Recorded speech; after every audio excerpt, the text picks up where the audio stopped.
حطم أبنائك بطلب الكمال دائما منهم. عايزة أعرفك بنفسي، أنا اللي بيقولوا عليها perfectionist، اللي هي باحثة دائمة عن الكمال.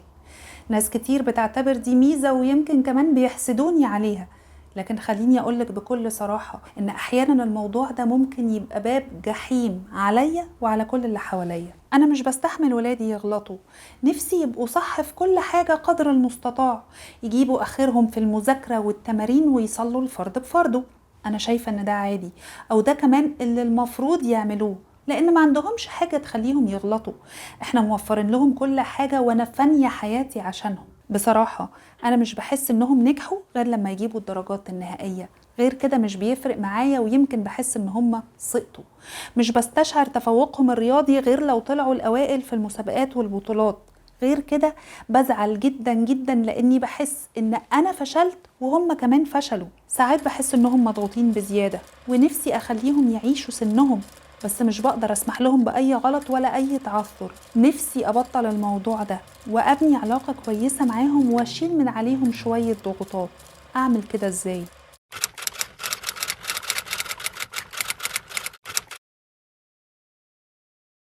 ليه بعض الأهالي بيضغطوا على أولادهم بزيادة وبيطلبوا منهم تحقيق الكمال دايما؟ لثلاث أسباب.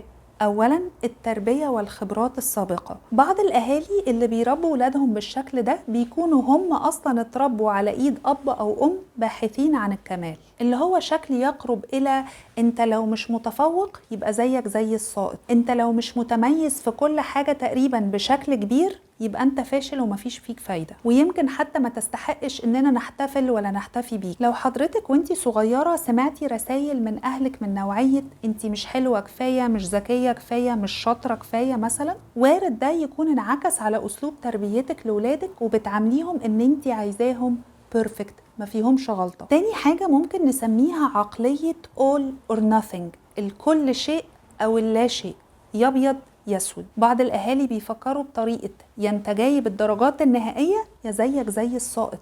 طب انا جايب 90 ولا 95%؟ لا لا لا، مش فارق معايا خلاص، ويمكن حتى انسى اقول لك مبروك، نقصت درجه زي نقصت 10، طالما مش الفول مارك، مش الدرجه النهائيه، خلاص مش فارق معايا. وتالت سبب، الخوف من المجتمع والناس، والحته دي بالذات بتكون ضاغطه على امهات كتير. الام في مجتمعاتنا العربيه بشكل عام مسؤوليه البيت بتكون اكبر عليها هي، وطبعا مسؤولية تربية الولاد، وده بيخلي أصابع الاتهام تشير ليها بسرعة لو في أي نقص أو أي تعثر أو في أي سلوك مثلا مش منضبط من ولادها، اللي هي المشاكل اللي موجودة في بيوتنا كلنا. فعشان محدش يقول لها كلام من نوعية أدي آخرة تربيتك، ولا يبص لها بصة المقصرة في تربية ولادها، ممكن تضغط بشدة على الولاد وتبقى دايما بتسعى أنهم يبقوا بيرفكت.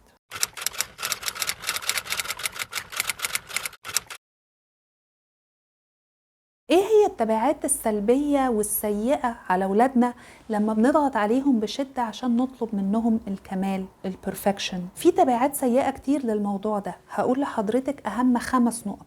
أول حاجة، الضغط الشديد. ولادنا وبناتنا لما يتربوا في بيت مع أب أو أم باحثين عن الكمال بيبقوا دايما مضغوطين قوي. الجمعية الأمريكية للطب النفسي عملت بحث سنة 2020 عن الضغط على المراهقين، لقوا إن نسبة كبيرة من المراهقين عايشين في ضغط مستمر، اسمع الكلمة دي، بسبب التوقعات غير الواقعية من أهلهم. أسرهم بتطلب منهم إنهم يوصلوا لستاندردز ويحققوا حاجات من وجهة نظرهم مش واقعية. تخيلوا يا جماعة قد إيه الموضوع ده بيضغط ولادنا، والضغط ده بالتبعية بيخلي الولاد عصبيين ومشاعرهم تجاهنا بشكل كبير سلبي، وكمان أحيانا بيكبتوا المشاعر دي وما بيبقوش عارفين يعبروا عنها إزاي. وتاني حاجة وحشة قوي، اليأس والإحباط. لما ولادنا يبذلوا مجهود كبير عشان يرضونا ولمجرد ان هم بس ما وصلوش لدرجة البرفكشن نعملهم كأنهم ساقطين او فاشلين، ده بيولد عندهم يأس واحباط، اللي هو انا مهما حاولت يا ماما مش هعرف اوصل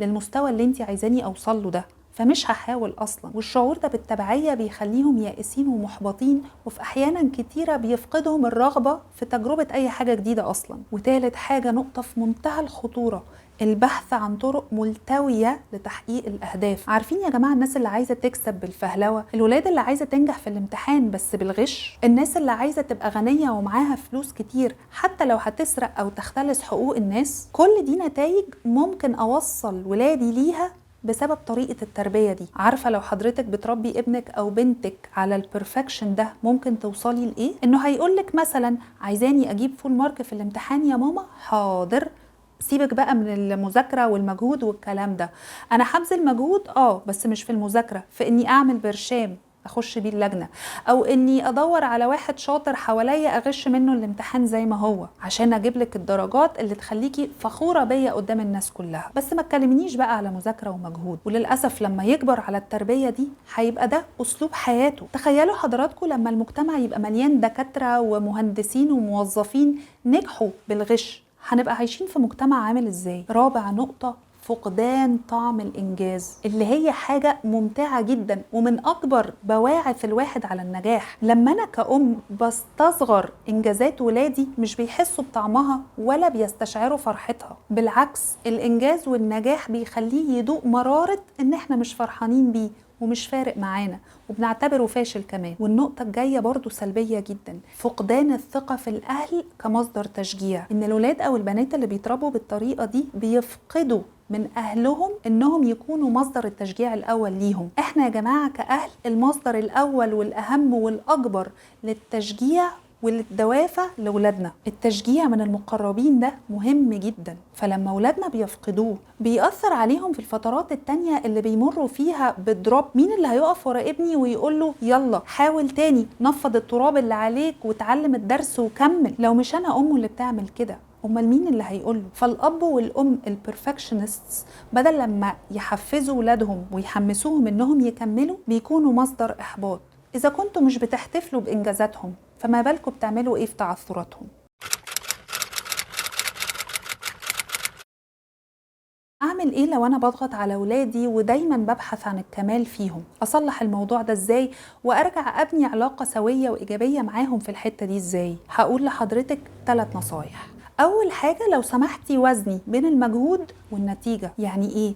يعني لازم تركزي إن ابنك وبنتك يزودوا مجهودهم قدر المستطاع، مش يبقى كل همك إن نتيجتهم تبقى بيرفكت. في مرة بعتتلي إنها واثقة إن بنتها ذاكرت كويس وعملت اللي عليها ودخلت امتحان، بس الامتحان ده كان فيه سؤال صعب هي واصحابها ما كانوش عارفينه، واصحابها غشوا وجابوا اجابة السؤال صح، بس البنت رفضت تغش، فطبعا نتيجتها انها اقل من كل اصحابها. فلو حصل موقف مع ابنك او بنتك شبه ده، طبعا لازم تحيي بنتك وتكافئيها كمان على المجهود اللي بذلته وعلى انها عملت التصرف الصح، ما تزحلقتش في فكرة الغش عشان تحقق النتيجة البيرفكت وخلاص. فتقولي لها معلش انتي صح وانا فخورة وفرحانة بيكي، ولو في تقصير في المذاكرة نشد حنا عشان نعوضه والمشكلة دي ما تتكررش تاني. فهنا مش هحاسبها خالص على النتيجة، لكن هحتفل كويس قوي بالمجهود. تاني نقطة، مشاركة قصص الأخطاء والفشل. مش من السلوكيات الصحية اللي احنا ممكن نعملها في التربية اننا نصدر صورة لأولادنا اننا كنا بيرفكت واحنا في سنهم. بالعكس، مشاركة الفشل والتعثرات والدروس اللي اتعلمناها من التعثرات دي مهم جدا في البنى النفسي والاجتماعي لأولادنا، عشان يحسوا ان أخطائنا ساعدتنا نتعلم، تعثراتنا خلتنا نبقى أحسن، خبراتنا خلتنا ناخد قرارات أفضل، فيبذلوا مجهود وكل حاجة. وطبعا ما يسعوش للفشل، بس ما يبقوش مرعوبين منه للدرجة اللي تخليهم ما يحاولوش أصلا. وآخر حاجة، نقطة في منتهى الأهمية، علموا ولادكم يعملوا إيه لما يغلطوا. مثلا قصروا في الدراسة فجابوا درجات مش حلوة، أعلمهم إزاي ينظموا وقتهم وإزاي يذاكروا أول بأول وما يكركبوش كل حاجة على نفسهم في آخر أسبوع، عشان التقصير ده نصلحه وما يتكررش تاني. مثال تاني، حد فيهم عمل تصرف وحش مع صاحبه، فصاحبه ده اتضايق منه واتخانق معاه وسابه، يبقى اعترف بالسلوك الوحش واروح اعتذر لصاحبي عشان احافظ على علاقتي بيه، عشان اتعود ان الناس اللي بنحبهم وبيحبونا ما يزعلوش مننا. وهكذا لما علم ولادي المهارات دي والميكانيزم دي في التعامل مع الأخطاء والتعثرات، هفهمهم بشكل مباشر وغير مباشر إن الخطأ ده ممكن يكون في مصلحتنا، والأهم من كده إن التعثر أو الفشل عمره ما بيكون نهاية العالم، وإن ينفع لما أغلط أحاول أصلح غلطي وأتعلم عشان ما كرروش تاني. وربنا يعلمنا كل حاجة فيها كل خير لولادنا يا رب. سلام عليكم.